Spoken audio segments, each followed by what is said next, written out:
pun para kanca-kanca monggo sarangan mengeti dinten guru, kita mengeti dinten guru amargi guru niku wong tuwa pas ana ing sekolahan. Menawi dipungatosaken saking mengeti dinten guru inggih menika dipundhalosaken supaya kita bisa ngenang jasane Bapak Ibu guru sing sampun purna. Pramila saking punika panjenengan lan kula kedah saged nebihi tumindak awon ingkang kados mekanten mliginipun tumrap kanca-kanca saha bapak lan ibu guru.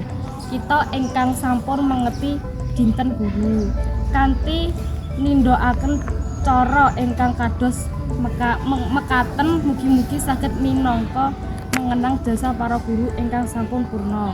Bapak Ibu ingkang kula hormati, dalasan kanca-kanca ingkang pinantu ing Sukabumi Cekap Semanten atur kula wassalamualaikum warahmatullahi wabarakatuh.